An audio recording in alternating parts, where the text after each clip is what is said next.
이슈앤 상식 3호로 시작하겠습니다. 먼저 핫 이슈 시사 상식 칼럼입니다. 채용 비리가 시중은행까지 퍼지고 있네요. 이미 공공기관에서 전수조사하면서 채용 비리가 자꾸 드러났습니다. 은행까지. 그 다음에 어딜까요? 사실 공공기관이나 은행의 경우에는 드러날 수라도 있죠. 다른 쪽은 안 드러나는 게 아닌가라는 생각이 드네요. 정확하게 얘기하면 처벌하기가 애매하기 때문이죠. 법적 근거가 있기 때문에 처벌할 수 있다 하더라도 사기업의 경우에는 딱히 처벌할 법이 없어요. 뇌물죄 성립되기가 어렵다는 문제들이 있죠. 왜냐하면 공공기관도 아니다 보면 사기업의 경우에는 더 어려울 수 있습니다. 왜 이렇게 돼버렸냐? 우리 사회 구조적인 문제가 있습니다. 정책은 정치인이 만들죠. 누가 집행을 합니까? 관료들이 집행을 합니다. 누가 로비를 합니까? 돈 있는 이익 집단. 기업들이 이익 집단의 역할을 하죠. 이게 바로 철의 삼각형이라고 하는 거죠. 밀턴 프리드먼이 지적했던 사안입니다. 이렇게 지배를 하게 되는데 문제는 뭐냐면 부의 세습에 의해서 뭡니까? 직업의 세습까지 이어지게 된다는 거죠. 자, 누구 한 사람의 잘못이라고 끝낼 수 있을까요? 그죠? 채용 비리에 연루된 사람도 있을 거고 부탁한 사람도 처벌받아야죠. 그 혜택을 받은 사람도 처벌을 받아야 되는데 사실 아직 그렇게 처벌에 대해서 강한 규정이 있지는 않습니다. 좀 이런 말 하면 못한데 워낙에 이리저리 부탁을 많이 들어줘야 될 사람들이 이분들이기 때문에 이분들이 스스로를 억제하는 법을 만들기가 쉬울까라는 생각이 드네요. 그리 쉬운 문제는 아닐 것 같습니다. 하지만 강력한 처벌 제도가 필요하지 않을까 싶네요. 왜 그러냐면 채용 비리는요. 누군가의 미래를 앗아갈 수 있는 심각한 범죄가 될 수 있기 때문입니다. 그리고 한두 번 하고 끝나는 게 아니에요. 조직적으로 반복될 수 있습니다. 만일에 어떤 기업에 지원을 했다. 기업 내에서 채용 비리로 인해서 누군가가 입사를 하지 못해서 피해를 입었다. 이렇게 돼 있으면 미국 같으면 징벌적 손해배상 제도로 기업을 대상으로 해서 엄청나게 소송을 제기하는 것도 가능할 거예요. 근데 우리는 그렇게 하기는 아직은 어렵죠. 규제할 수 있는 강력한 제도가 필요하지 않을까 싶네요. 물론 새 정부는 블라인드 채용이라고 하는 제도를 도입하고 있어요. 공정한 채용을 위해서 채용과 무관한 학벌이라든지 나이라든지 이런 것들을 다 블라인드 처리하고 채용을 하겠다. 근데 이 블라인드 채용은 공정사회를 만들겠다는 취지에는 맞을 수 있어요. 하지만 블라인드 처리해버리면서 발생하는 또 다른 부작용이 있죠. 이게 오히려 이런 채용 비리를 더 양산할 수도 있습니다. 왜 그런지 한번 보세요. 자, 어학 성적 빼요, 학점 빼요, 학교 빼요, 출신 지역 빼요, 성별 빼요, 나이 빼요. 다 빼면 뭘로 평가할 겁니까? 직무 역량으로요? 그게 명확하지가 않잖아요. 경력직의 경우에는 어떤 분야에 대한 직무 기간이 얼마다, 어떤 일을 했다. 이게 명확한데 신입으로 지원하는 대학교를 갓 졸업하고 직장 경험이 없는 사람들의 경우에는 제시하기가 힘듭니다. 오히려 블라인드 채용으로 가면서 자꾸 뭘 가리다 보니까 누군가의 압력으로 인해서 조작될 위험들도 더 커지게 되죠. 블라인드 채용만으로는 되는 문제는 아닌 것 같아요. 제 개인적으로는 강력한 처벌이 필요할 거고 그 처벌이 당사자만 처벌하고 끝나는 게 아니라 다시 재발할 수 없게 제도상 뒷받침돼야 되지 않을까 싶네요. 그게 공정한 사회를 만드는 데 더 필요한 부분이 아닐까 싶네요. 정부에서는 채용 비리에 대해서 엄정하게 처단한다고 했습니다. 근데 아쉬운 점은 뭐냐면 현재 법 규정에는 채용 비리로 입사한 사람들을 내보낼 수 있는 제도가 있지는 않아요. 빨리 이 제도가 나와야 되지 않을까라는 생각이 드네요. 이미 지나간 일이고 입사해서 생활하고 있는데 어떻게 할 거냐. 그 문제는 아니죠. 진짜 공정해지려고 하면 과거의 잘못을 바로잡는 게 필요합니다. 그리고 여기에 대해서 엄정하게 처벌이 필요한데 적당히 여기까지 하고 덮고 넘어가자. 이런 방식은 좀 아니지 않나 하는 생각이 드네요. 특히 취준생들 입장에선 이런 기사를 볼 때마다 정말 속이 뒤집어지지 않을까 싶네요. 그래도 다행인 건 이런 분위기로 가게 되면요. 앞으로는 비리가 적을 수밖에 없어요.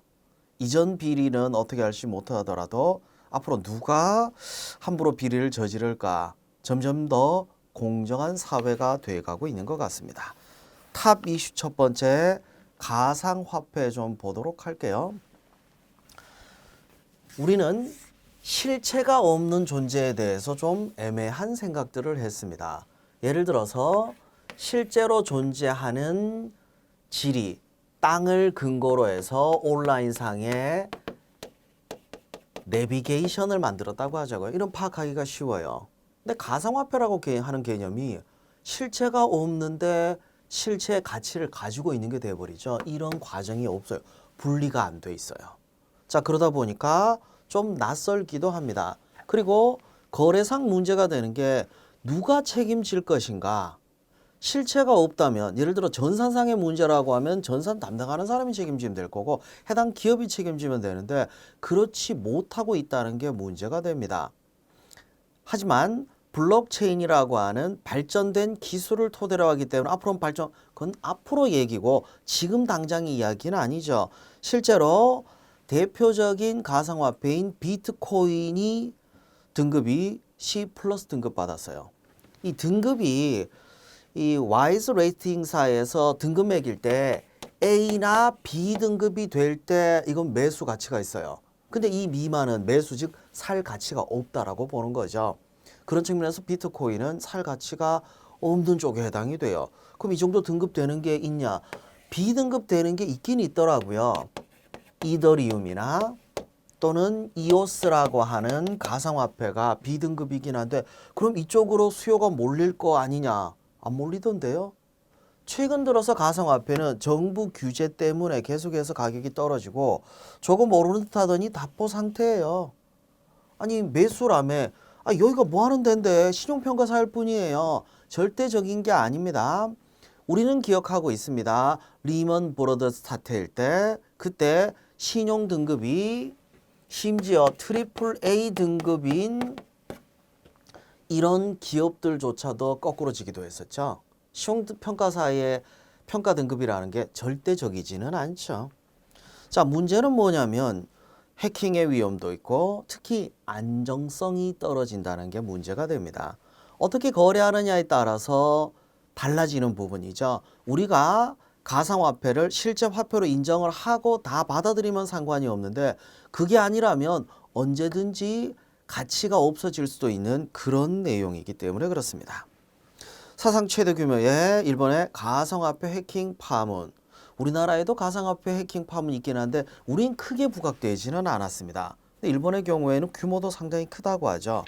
조금 더 차이가 있다면 일본 가상화폐 거래소에서는 여기에 대해서 다 보상하겠다라고 얘기를 했는데 규모가 더 커지게 되면 그 이야기가 어디까지 갈 수 있을까라는 생각이 드네요. 자, 정부에서는 보안 실태 점검을 했는데 좀 형편이 없었다고 합니다. 거기에 대해서 더 관리를 강화하기 위해서 정보 보호 관리 체계 인증 의무 대상자를 또 지정을 하고 뭐 관리를 한다고 하는데 앞으로 좀 더 지켜봐야겠죠. 그리고 정부에서는 규제 차원에서 왜 규제가 필요하냐면 이게 어떤 의미에선 바다 이야기 비슷한 광풍으로 이어지고 있습니다. 우리 사회가 이미 부의 세습이 이루어지고 있고 그리고 빈부격차가 고착화돼 가고 있다 보니까 밑에 있는 사람들이 위로 올라갈 가능성이 점점 줄어들게 됩니다. 특히 젊은 세대들의 경우에는 부모님 세대만큼 부자가 될 가능성이 별로 없어요. 여러분들은 저임금, 저금리 시대를 살고 있기 때문이죠. 그러다 보니까 유일한 기회가 가상화폐에 있다고 해서 가상화폐 광풍이 일었습니다. 10대들조차 여기 투자를 하다 보니까 이상현상으로 인해서 발생하는 부작용을 막기 위해서 정부에서는 실명으로 거래하도록 만들어버리면서 주춤되기 시작했죠. 현재는 실명 전환이 거의 많이 이루어지고 있고 그럼 이제 다시 가격이 올라야 되지 않냐. 그걸 잘 모르겠어요. 저도 가상화폐 거래를 잠깐 해봤는데 실체가 없다 보니까 예를 들어서 주가의 경우에는요. 주식회사라고 하는 실체가 있어요. 이 회사 실적에 따라서 기업의 주가의 가치가 변동이 된다. 이게 있는데 가상화폐는 예가 없다 보니까 시장의 수요 공급에 의해서만 이루어진다는 거죠. 판매되는 상품도 아니고 실체가 있는 걸 기반으로 한 주식도 아니고 그렇다고 해서 뭐 실제 화폐처럼 국가가 보증해 주는 것도 아니고 이러다 보니까 어떻게 거래되고 시장에서 어떻게 받아들여지느냐에 따라서 달라지지 않을까 싶네요. 가상화폐를 적극적으로 옹호하는 한국 블록체인 협회에서도 건전한 생태계로 발전할 수 있도록 노력하겠다라고 얘기하는데 그게 뭔지는 잘 모르겠어요. 아직 구체적인 안이 나오지는 않았습니다. 자, 그래프에 보시면 세계 가상화폐 거래소 거래액 순위 1위 업체이죠. 업비트. 국내 업체예요. 빗썸도 국내 업체입니다. 엄청나게 많이 중국에서 가상화폐 거래를 아예 규제를 해버리고 나니까 우리나라가 가상화폐 주요 시장이 돼버렸죠. 심지어 위메프 같은 소셜 커머스에서 결제 수단으로 쓸 수, 그럼 이제 다 쓰게 되니, 아니 그 얘기가 아니라니까요. 가상화폐에 대해서는 실제 거래되는 거에 비해서는 될 거다라는 그런 가능성의 문제가 더 많이 부각되고 있죠. 그러면 투자하려면 지금 해야지 나중에 늦지 않냐. 투자라고 하는 게 분명히 원칙이 있습니다. 고수익을 낸다는 얘기는 고위험을 감안해야죠. 위험해야 수익이 크다는 얘기죠. 그 얘기는 뭡니까? 안전하게 투자하려면 큰 수익 내는 건 어렵다는 걸 잊지 맙시다. 좀 더 지켜봅시다. 우주기술은 대부분 국가 차원에서 추진을 했죠. 냉전 시대 때는 구소련과 미국이 경쟁했습니다. 탈냉전으로 넘어가면서 미국 이외에는 딱히 투자를 할 나라가 없다고 생각했는데 중국이 경제 성장을 하면서 많이 투자를 하고 있었죠. 요즘 국가 차원에서 특히 미국의 우주 개발이 주춤하는 이유는요. 투자한 거에 비해서 나오는 게 별로 없어요. 사실상 우주 개발이라고 하는 게 그냥 우주 공간에 로켓을 발사하느냐 거기서 끝나는 부분은 아닙니다.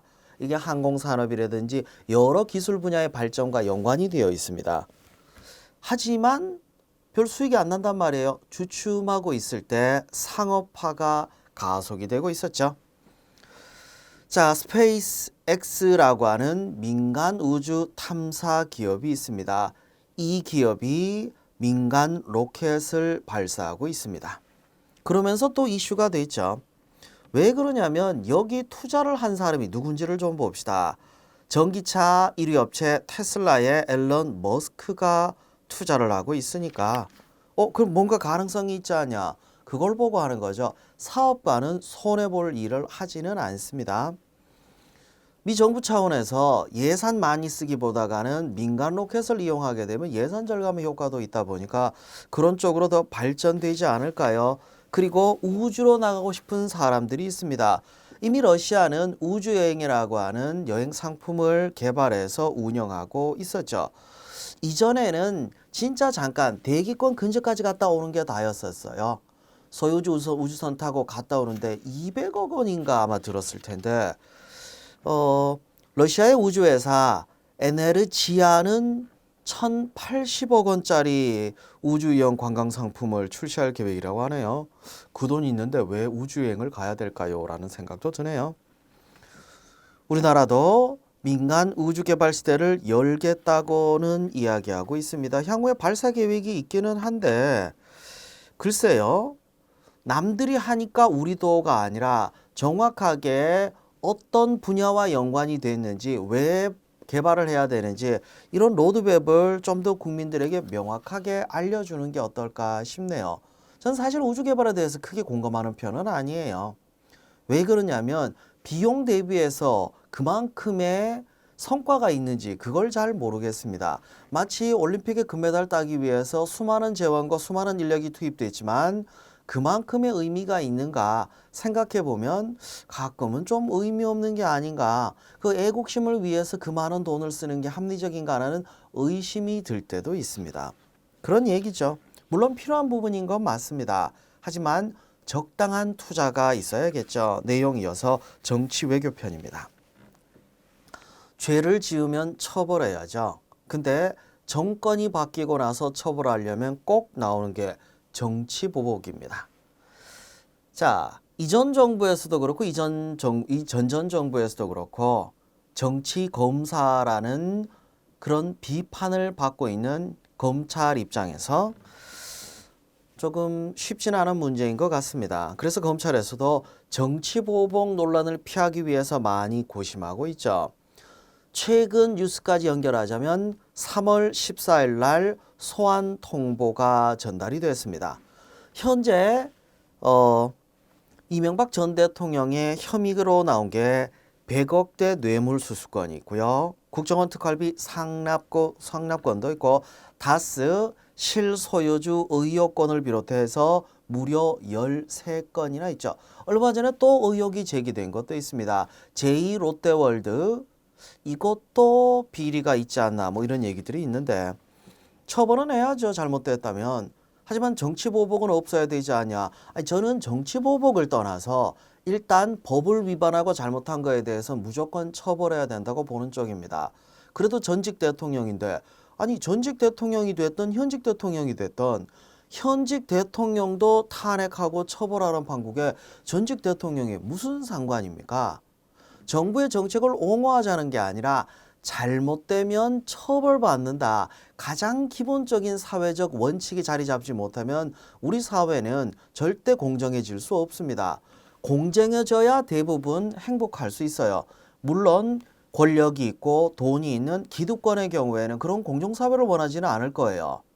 어쩌면 공정하지 않은 기존 사회를 더 원할 수도 있습니다. 우리 대다수는 어떻습니까? 우리 대다수는 그냥 평범한 서민입니다. 공정한 사회여야 되죠. 공정한 사회를 위해서 법치국가로 가자는 거지 법이 우위에 있다는 얘기는 아닙니다. 검찰을 옹호하는 이야기도 아니에요. 그래야 우리가 좀 더 행복해지지 않을까 싶네요. 지방선거를 앞두고 있다 보니까 야권에서는 이 문제에 대해서 민감할 수밖에 없습니다. 자꾸 정치보복이라고 하는데 잘못한 건 처벌받아야죠. 자, 밀양 참사 얘기 좀 보도록 합시다. 이런 화재 참사조차도 정치적인 색깔론으로 가고 있다는 게 좀 어이가 없네요. 왜 그러냐면 국민이 피해를 입었으면 거기에 대해서 어떻게 보상을 하고 어떻게 다시는 이런 일이 일어나지 않게 대책을 세울 것인가 이걸 논의해야 되는데 누가 잘못했다 이 얘기로만 주구장창 가고 있다 보니까 나아지는 게 없을 것 같아요.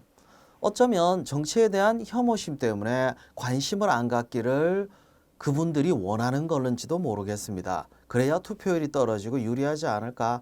절대 그렇게 돼서는 안 되죠. 이럴 때일수록 더 투표를 하고 전 여야를 가리자는 이야기가 아니에요. 책임 없는 정치인들에겐 더 이상 자리를 주지 말아야 된다는 생각입니다. 여기에는 여당도 예외는 아니겠죠.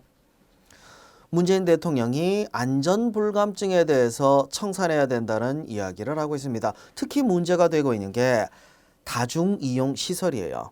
많은 사람들이 이용하기 때문에 사고가 일어난 피해는 무조건 커지게 돼요. 근데 왜 이렇게 돼버렸냐? 건물주들의 부담을 줄여준다. 아니, 부담을 줄여주기 위해서 안전이라는 개념 자체는 생명과 직결이 됩니다. 안전은 그 어떤 것보다가 뒤로 갈 수는 없어요. 건물주의 이익을 위해서 이 얘기는 뭡니까? 이익, 수익을 위해서 안전을 도외시해버린 게 되죠. 절대 이렇게 돼서는 안 됩니다. 안전은 국민의 생명과 직결됩니다. 그 어떤 경우에도 안전 규정은 지켜야겠죠. 다중이용 시설에 대해서 안전 규정들이 더 완화됐던 게 문제가 아닌가라는 생각이 드네요. 지금이라도 늦지 않았습니다. 더 강화해야 될 것 같아요. 더 강화하기 위해선 국회가 빨리 법을 개정하고 규정을 강화해야 되는데 할 일이 없나 봅니다. 지방선거 앞두고 다 거기에만 포커스가 맞춰져 있죠. 정신 좀 차렸으면 하는 바람이네요. 내용 넘어가도록 할게요. 문재인 대통령이 대선 캠프 당시에도 3대 절벽, 5대 붕괴에서 강조했던 이야기가 바로 청년 일자리였죠. 젊은 사람들에게 희망이 없으면요, 미래도 없는 거예요. 그 사회 미래는 없습니다. 일자리, 청년 일자리 특단 대책, 이게 뭐가 될는지 좀 지켜보도록 합시다. 이전 정부는 뭐 해외 파견이나 이런 거로 해외 일자리 발굴로 해결책을 찾으려고 하는데 전 개인적으로 이걸로는 한계가 있다고 봐요. 문재인 대통령도 청년들의 해외 진출을 돕겠다라고 얘기하고 있는데 우리나라에서 일자리를 창출해야지 해외로 나간다고 해결될 문제는 아닌 것 같습니다. 그래서 나온 얘기가 공공부문 일자리. 선진국의 경우에는 공공부문 일자리 비율이 우리보다 훨씬 더 높습니다. 우리는 OECD 국가의 3분의 1 수준밖에 안 된다고 해요. 물론 야당 쪽에서 반발하는 데도 일리가 있긴 하죠. 예산이 낭비가 된다라고 얘기하는데 예산은 필요한데 쓰라고 만드는 거예요. 국민들이 세금을 내는 이유가 뭡니까? 무조건 아끼라는 얘기가 아니죠. 필요한 부분에 투입이 된다면 이건 충분히 효과가 있지 않을까라는 생각이 드네요. 세계 대공황 때 미국은 뉴딜 정책을 통해서 극복을 했습니다. 미국에서도 공공투자 정책이 잘못됐다고 마냥 이야기하지는 않습니다. 정권에 따라서 정책적인 선택일 수는 있지만 공공부문 일자리를 늘리는 것 자체가 예산 낭비다 또는 이게 포퓰리즘 정책이다 라고 무조건 매도할 수는 없는 노릇이라는 거예요. 그러기에는 현실이 너무 힘듭니다. 저도 지금 취업시장에서 직접 학생들을 많이 만나고 있는데요. 좀 답답한 이야기를 할 수밖에 없어요. 왜 그러냐면 생각을 해봅시다. 여러분들이 지금까지 학교 교육 받으면서 쓴 돈이라는 게 있을 거 아니에요.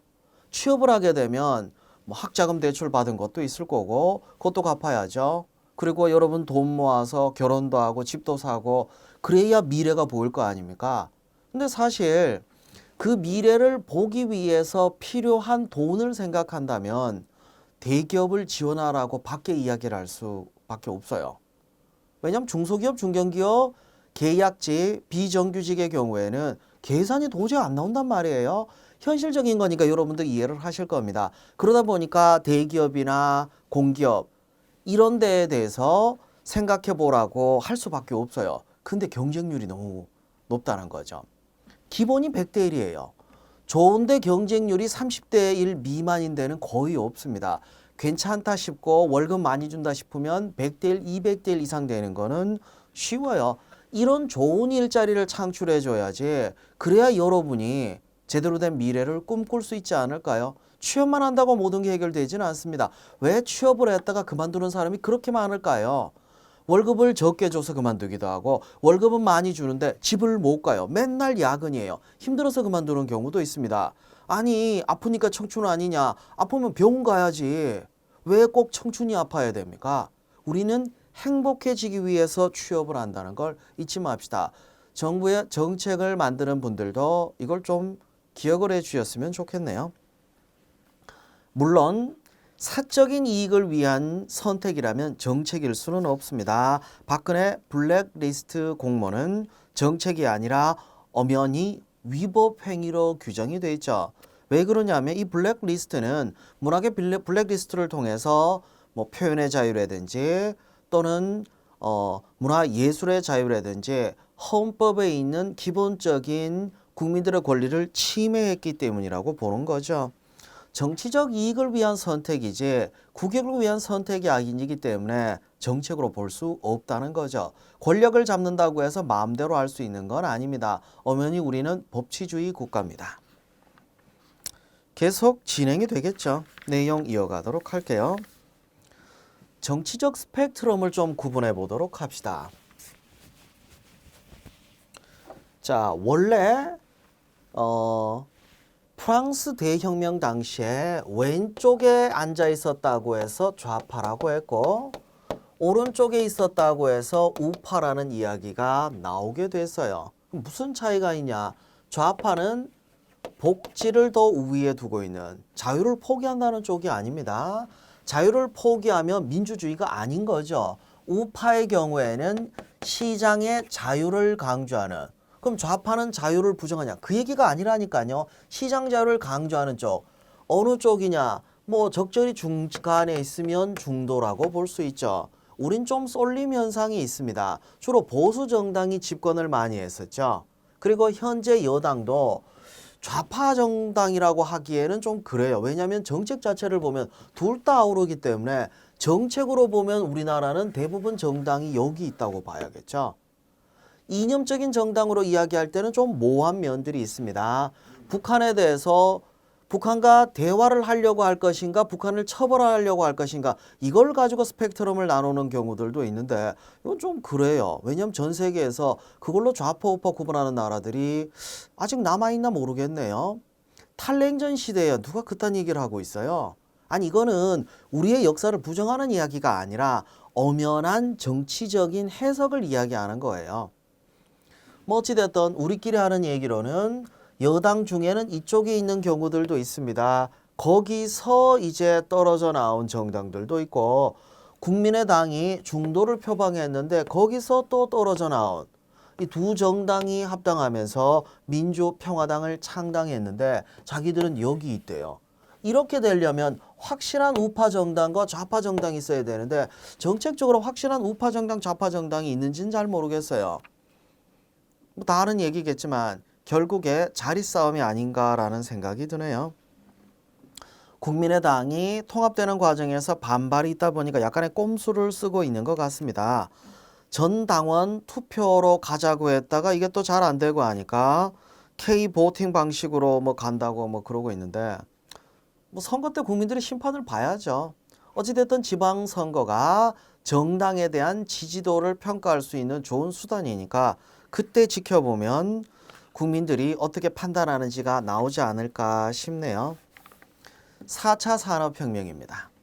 4차 산업혁명은 채용시장에서 참 화두가 되기도 했죠. 그러다 보니까 4차 산업혁명이 어떤 인재인지, 내가 거기에 어떻게 대비했는지, 기업이 어떻게 대비하고 있는지 이런 질문들을 많이 하고 있죠. 공직도 마찬가지인 것 같습니다. 공직사회도 4차 산업혁명에 맞춰서 대대적인 직렬, 직류, 개편을 한다고 하네요.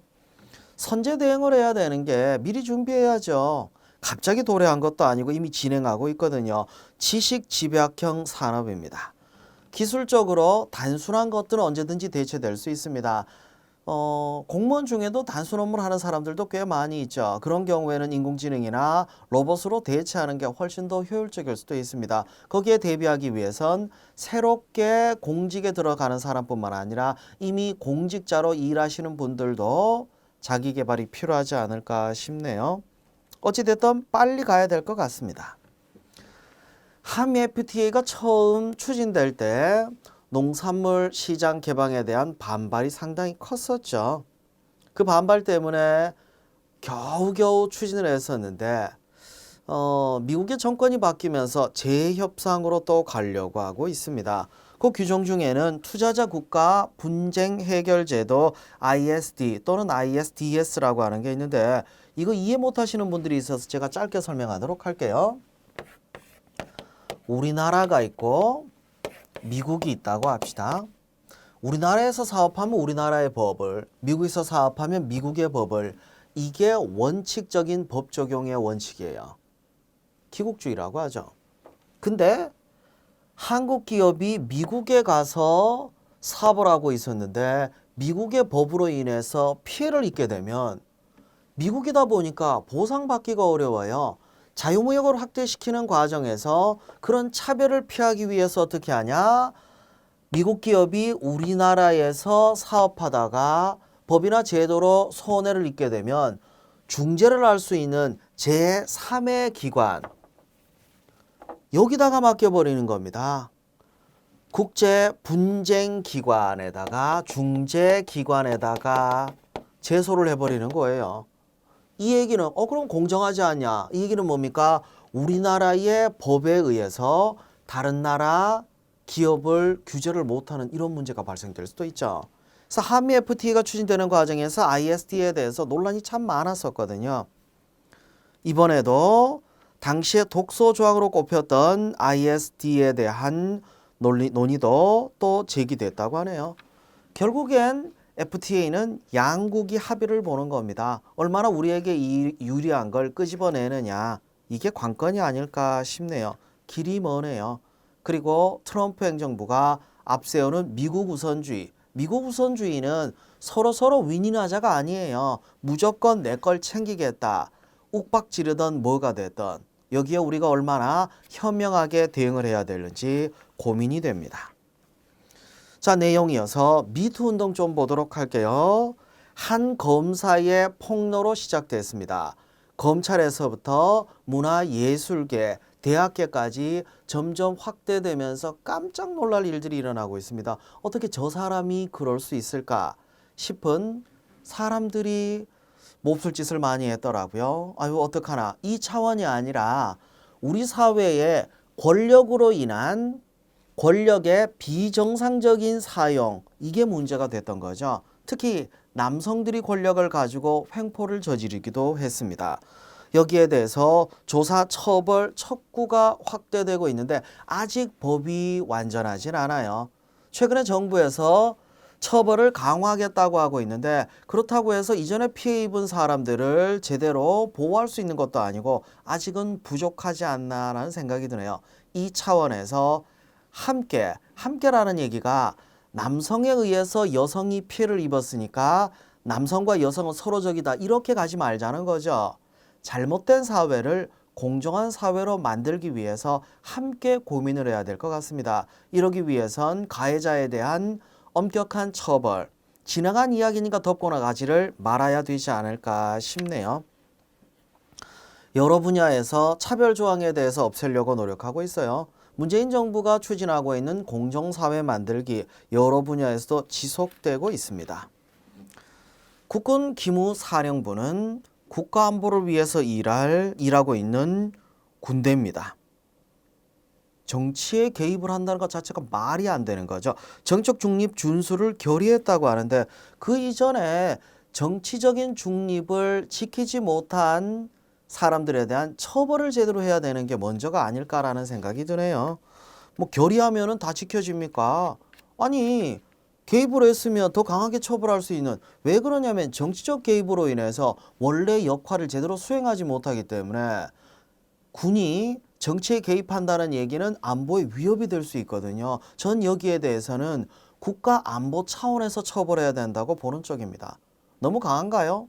아니요. 국가 안보는 그 무엇보다 중요하기 때문이죠. 그 내용까지 정리해 봤습니다.